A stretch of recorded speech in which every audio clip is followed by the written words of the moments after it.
I lost my husband to cancer, let my mother-in-law move in for comfort, only for her to betray me overnight by kicking me out of the very home he gave me.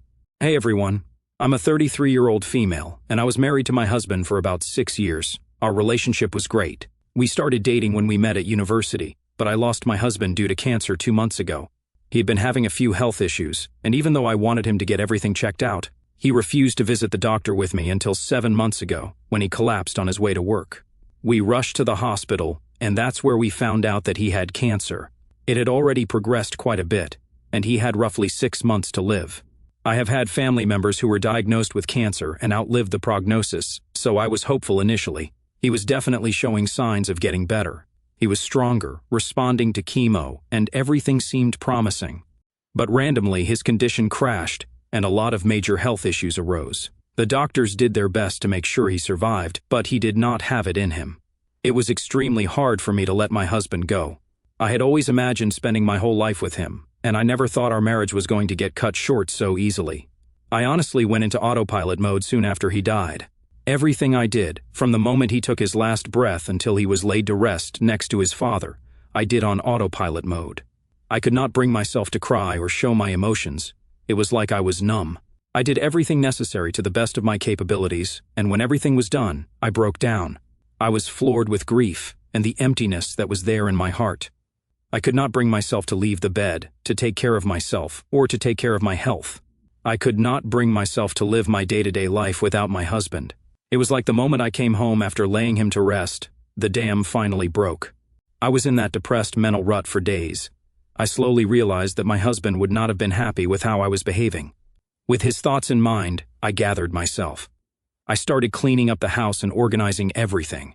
I considered cleaning out his office once, but I could not do it.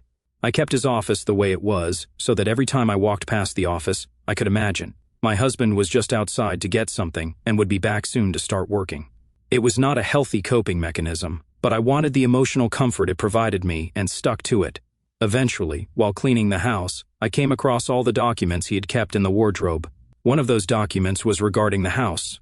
My curiosity got the best of me, and I went through the document. It turns out that when my husband got diagnosed, he decided to change the ownership of the house from him to me. I also found a small handwritten note inside the envelope. It was a letter. In that letter, he mentioned how much he knew I would be struggling and reassured me that everything would be okay eventually. He said that I should not give up on love, and that when I found myself stable enough to love again, I should because I deserve that. He also mentioned that he was leaving the house to me because he promised to provide for me when we got married, and even if cancer was taking him out, he would fulfill that promise no matter what.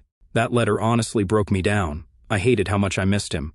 The letter brought over another wave of emotions, and safe to say, I got overwhelmed again. However, this time around, I was not alone. My mother-in-law decided to drop by while I was dealing with those overwhelming feelings. She came over to see how I was doing, and when she saw me overwhelmed and depressed, my mother-in-law told me that she would like to stay with me and help me out. I was a little surprised by the offer. My relationship with my mother-in-law was never very healthy. She told me to my face that she did not think I was worthy of my husband when we were dating. I did not back down and told her that as I was not dating her, I did not care if she liked me or not. After that, she made it a point to magnify every flaw or mistake that I made, hoping my husband would break up with me and go with one of the girls she had chosen for him. But my husband never did. When we were getting married, my mother-in-law told me again that I would never have her approval and that I could forget about that. I told her again that I did not care much about it either, so I wasn't too worried about it. My husband was aware of it and tried his best to mediate everything between us, but eventually he realized that the best way to keep everything peaceful was to make sure my mother-in-law and I never interacted. This is why, when my mother-in-law showed up at my doorstep saying that she wanted to help me with everything, I was taken aback. But I knew that grief often brings people together, and at the end of the day, we both loved the same person and were both grieving the loss of the same man. So, I let her stay. My mother-in-law was very helpful at first. She urged me to get off my butt and start cleaning the house. We cleaned the house together and had meals together, and within about 7 days of her living with me, I felt like I was slowly getting back into a normal lifestyle. That was when I got a call from my cousin who lived 2 states away to drop by her house. She wanted me to be there for her baby shower. When my mother-in-law learned about it, she urged me to go because socializing would do me well. I believed her. I packed my bags and went over to my cousin's house. The baby shower was very bittersweet because, partly, I was happy to see my cousin have the family she had always wanted, but I was also sad because I could not have the same with the love of my life. I came home feeling extremely bittersweet, but I had no idea what was waiting for me. I came home and saw all of my stuff was outside. My mother-in-law was not home, so the house was locked and everything was just out in the backyard and porch. I was so surprised. I tried the house key that I had, and the door simply would not unlock. I waited for my mother-in-law to come over just to make sense of what she was doing. When she showed up, I was this close to losing my mind. She looked extremely smug when we finally saw each other. She told me that now that I was no longer depressed, she wanted to clean out the house, and she wanted me to go find a better place to live. I asked her what she even meant by that, and she told me that she did not want a roommate in her house. I asked her how she knew this was her house. She told me that she had contacted my husband's lawyer, and she knew when he read out the papers, it would be hers because my husband loved her so much. The absurdity of her claims made me laugh. She told me to get off the porch because if I did not, she would call the police on me. I told her not to bother and called the police myself. Once the cops came, I told them that there were papers inside the house that stated the house belonged to me. My mother-in-law did not want me to go inside and instead wanted me to tell her where the papers were so that she could get them. I did not believe her in the slightest, so I asked one of the cops to accompany me so that they had no reason to believe I was going to steal her stuff. When I finally got the papers, it was clear that I was the owner of the house, and she was the trespasser, as she had said to the cops. I told the cops that I wanted to press charges against her for damaging the property, as she changed the locks without my permission and threw out my stuff on the porch. She was not too happy about it and left the premises begrudgingly. She decided to tell all of my husband's family a distorted version of the story. And now I'm getting messages from them calling me an asshole for kicking out an elderly woman and trying to get money out of her. My family told me that while I did the right thing by kicking her out, there was no reason for me to press charges. So now I'm wondering if I really did the worst thing by pressing charges against her. I feel like I had very valid reasons for pressing the charges. There was no reason for her to do the things that she did, and she had this coming. But what do you guys think? Update 1. Thank you for validating my emotions. I appreciate you guys being so understanding. I do not plan on dropping the charges, and my mother-in-law has resorted to sending me threatening messages, asking me to drop the charges. I am not very intimidated by it. I am extremely overwhelmed with emotions. I did not think she was going to go this far, especially after I lost my husband, and she lost her son. I understand people grieve differently, but how can you hurt someone when they are this weak? I don't understand. Update 2. Hey everyone, the court hearing was a day ago, and I won the case. My mother-in-law has to pay me for damaging my books and my laptop and also for throwing me out of the house. The judge was shocked at her behavior too, so knowing that everyone thinks the way my mother-in-law behaved was unhinged validated my emotions to a degree. I have changed the locks again because I do not want my mother-in-law coming over anymore. Since we left the courthouse, I have blocked her on social media. The relatives who have been giving me a piece of their minds about me being a terrible human being, I've told them about the situation and then cut off contact with them. If they have such a warped vision of who I am, I have no business keeping in touch with them. Update 3. Hey everyone, it's been about 9 months since I posted this. Life has been treating me well. My mother-in-law paid me the money and never got back in touch with me. I still live in the house that my husband left for me. I have picked up a job, and now I work in the same room he used to work in. I feel like my heart only belongs to him, so I do not see myself marrying again or dating again, but I am happy with this. I have got myself a dog to keep me company, and I feel like my husband, who was an avid dog lover with allergies, would have been happy with him. Thank you so much for helping me out with all the bits of advice last year when I was struggling with my emotions. Everyone who suggested therapy, you guys were right. It did wonders. I have been coping with his loss far better. The emptiness is there, but it is less crippling now. I think he would have been proud of me. I am so sorry for your loss, Up. As far as the mother-in-law is concerned, you're not the asshole. I would have taken her to court too. What she did is not okay at all. Even if the house was in her name, the lawyer had not confirmed anything, and she simply kicked you out because of a feeling. She deserves to be charged for damaging your door and your things. I cannot imagine living without my husband, so I can only imagine the amount of pain you are going through. What your mother-in-law is doing is terrible, and she is a cruel person. Please do not let her get away with this. Next story. I'm a 37-year-old male and my ex-girlfriend, a 36-year-old female, ended our relationship last year. During the 8 years we were together, I became a father to her kids. Not legally, but they are my kids. After the breakup, we were friends for several months, but I haven't talked to her since June, and the kids haven't really talked to me for about 2 months. The kids are teens, 15, 16, and 17, so I understand. They are probably just being teens and not worried about talking to me. My ex and kids still use all my streaming accounts, and she uses my Amazon Prime to buy stuff for herself and her new boyfriend. I want to just remove access to all of them since no one is talking to me or basically in my life. Yes, I have reached out with no response. It bugs me that I'm paying for these subscriptions, and she and her new boyfriend are benefiting from it. But I also don't want to take these subscriptions away from my kids. I also feel like taking away the Amazon now would make me an asshole because it's Christmas time. But I also know I need to move on and stop allowing myself to be taken advantage of. I would just let the kids have the passwords, but of course she would get them somehow anyway. So I feel like I either remove it entirely or not at all. Would I be an asshole for changing all the passwords? Update. I want to thank you all for the positive feedback and suggestions. I have begun changing passwords and removing devices from my accounts. I'm not offering any explanation or giving any heads up because you guys have made me realize I don't need to. I'm not going to lie, I still feel like a petty asshole, even though I shouldn't, but that's just my personality. To address a couple of questions, she was using her own cards to buy things. I didn't really mind until she added her new boyfriend to the address list, and that's when I started this whole idea of moving on.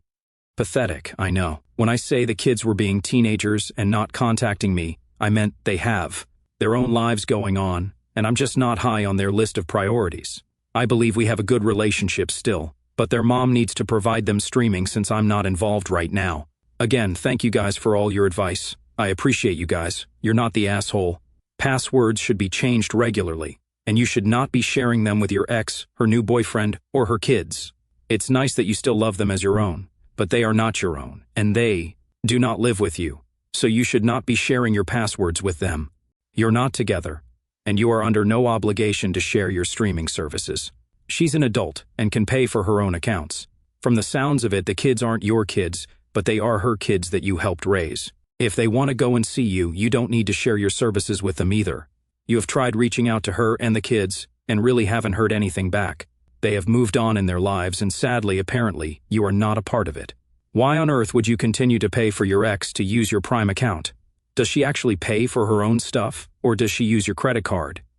Why do you want to be a doormat for the ex and allow her to continue to use anything you paid for? Let the new boyfriend pay for the subscriptions, where she can get accounts in her own name. Allowing them to continue using these passwords and accounts is just asking for trouble in the long run. You do realize that it is very possible for them to change your passwords and lock you out of your own accounts. Change all your passwords, email accounts, everything. Then send the kids a text telling them you either canceled your accounts or had to change all of your passwords, so they won't have access to the streaming services anymore. But don't send that text until after you've done this. Otherwise, they may lock you out of your account. Get the kids a gift subscription to one or more of the streaming services they use as a Christmas present. Give it to them early if you like, or don't change the passwords until right before Christmas. Then send the gift with a note that you changed your passwords. Then, once the gift is up, they need to continue to pay for it if they want to keep it, and you are not on the hook for it. To next story. I'm a 40-year-old female and have a partner, a 42-year-old male, John. The annual discussion of Christmas lunch has come up. John has 4 siblings, all of whom have 3 kids, and we have 2 of our own as well, a 22-year-old female and a 3-year-old female. He doesn't really get to see his siblings much since he works a 9-to-5 job and is also getting his degree, as well as his siblings all being busy with their own lives. We had discussed this before, and I was adamant that we would not be hosting lunch this year for everyone. We have done so for the past 5 years. Our house is small, and his siblings' children are loud and messy. My eldest daughter also agrees and wants a nice, quiet Christmas with us and her sister. My husband said that was fine with him at the time. I've recently learned from my daughter in the group chat that John and she are in for the World Cup. He has agreed to host a small lunch for everyone on Christmas. I will admit I was very annoyed and didn't hide it. He called me selfish and said that it was a nice thing to do for everyone and that he wants to do this. I called him out on the fact that he makes our eldest prep and cook everything. She wakes up at 7 a.m. just to do this, and it's not fair to go back on his word. I told him that if he wanted to see any of his siblings that badly, he could arrange a day and drive to see them. He never sees my in-laws or relatives at Christmas, and we have a similar number of siblings. He said that we would talk about it another time and has been giving me the cold shoulder since. Was I wrong? Edit. Thank you everyone for all the comments and advice.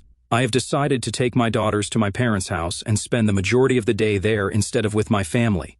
I'm not sure what John is going to do, but my daughter is happier with this, so hopefully it is a win-win. You're not the asshole. Although I'd go one step further, if he insists, agree to it, but tell the kids they're forbidden from helping, and all of you sit back and let him host his lunch on his own. Get a nice place for you and your children, and let your husband host whatever event he wants to. Your daughter may benefit from reading the book The Nice Girl Syndrome. It shows that being nice really isn't, especially to herself. She needs to start saying no, even to her parents, and have it respected. You came to an agreement. He broke his word to you and his daughter, and agreed to host an event he knew you didn't want without talking to you first. It was wrong not to talk to you about it first since he agreed without your consent. He can do the cooking, cleaning, and hosting by himself while you and your kids take a nice, quiet vacation elsewhere. As I sit here in the quiet of my home, the one my beloved husband left for me, I find myself reflecting on the whirlwind of emotions that have defined this past year. It's been 9 months since I shared my story, and while life has settled into a rhythm that feels almost normal, the undercurrents of grief, anger, betrayal, and tentative hope still swirl within me like an unpredictable storm.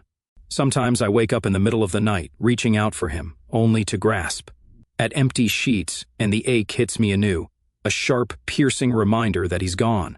Cancer took him so swiftly, so unfairly, after those initial glimmers of hope.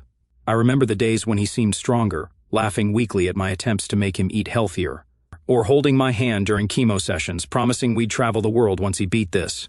But he didn't. And that loss? It's not just the absence of his physical presence. It's the shattering of dreams we built together. We talked about kids, about growing old in this very house, about silly things like adopting a dog despite his allergies. Now, I'm here with our furry companion, a golden retriever named Max, who curls up at my feet as I type this, his soft snores a comforting soundtrack to my solitude. Max has become my anchor, a living embodiment of the love my husband couldn't fully express due to his health. Every time I take him for a walk, I imagine my husband smiling down, allergy-free in whatever afterlife exists, proud that I've found a way to fill the house with life again. Yet, intertwined with this grief is a simmering rage that I can't fully extinguish, directed squarely at my mother-in-law. How could she? After losing her son, the one person who bound us together in this fragile truce, she chose to weaponize her pain against me. I let her in during my darkest hour, when the weight of widowhood threatened to crush me entirely. I was numb, barely functioning, and she swooped in like a reluctant savior, only to reveal her true colors once I started healing, throwing my belongings out like trash, changing the locks on what she delusionally claimed as her own. It wasn't just an act of possession, it was a profound betrayal. She knew about the letter my husband left, the one where he poured out his soul, ensuring I'd be provided for. Did she resent that he chose me over her in his final wishes? Or was it always there, that disdain she harbored since our dating days, festering like an untreated wound? I replay those moments, her smug face when I returned from the baby shower, the police arriving to witness her unraveling lies. Pressing charges wasn't vengeance, it was justice, a boundary I had to draw to protect the fragments of my shattered self. The court's validation, the judge's shock at her audacity, it all helped.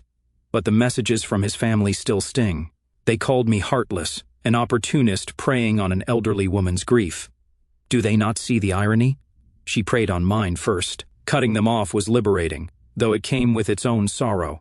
Losing the extended family I once tried to embrace for his sake. Therapy has been my lifeline through this emotional maze. Those early sessions were raw, tears flowing unchecked as I unpacked the autopilot mode that carried me through his funeral. I was so numb then, performing rituals like a robot, arranging flowers, greeting mourners, burying him next to his father. It wasn't until later that the dam broke, flooding me with waves of despair that left me bedridden, questioning if life was worth continuing without him. My therapist helped me name it, complicated grief, amplified by the betrayal. She encouraged me to journal, to voice the what-ifs that haunted me. What if he'd gone to the doctor sooner? What if our marriage hadn't been cut short? What if I'd never let his mother in? Writing it out, I realized anger wasn't just toward her, it was toward the universe, toward cancer's cruelty, toward my own helplessness. But slowly, I've learned to channel it. Cleaning his office, which I finally mustered the courage to do last month, was cathartic. I donated some items, kept others, like his favorite mug, now holding my pens, as talismans of our love. Working in that room now, surrounded by echoes of him, feels like a collaboration across realms. My job, a remote position in graphic design, gives me purpose, a way to create beauty from chaos, much like he did in his engineering work. Hope flickers in unexpected places these days. Max's playful antics pull me from melancholy, reminding me that joy can coexist with sorrow. Friends have rallied around me, organizing game nights or coffee dates where I can laugh without guilt. And love? My husband's letter urged me not to give up on it, but right now, my heart is a guarded fortress. I date myself instead. Long baths, reading novels he recommended, traveling solo to places we dreamed of. Last weekend, I visited the beach where we honeymooned, scattering mental ashes of our memories into the waves. It hurt, but it healed too, a bittersweet release. I feel him in the wind, in the sunrise, whispering that I'm stronger than I know. Yet, vulnerability lingers. Nights are the hardest, when silence amplifies the emptiness. I miss his touch, his voice, the way he'd tease me about my messy habits. Grief isn't linear, it's a spiral, pulling me back sometimes into depths I thought I'd escaped.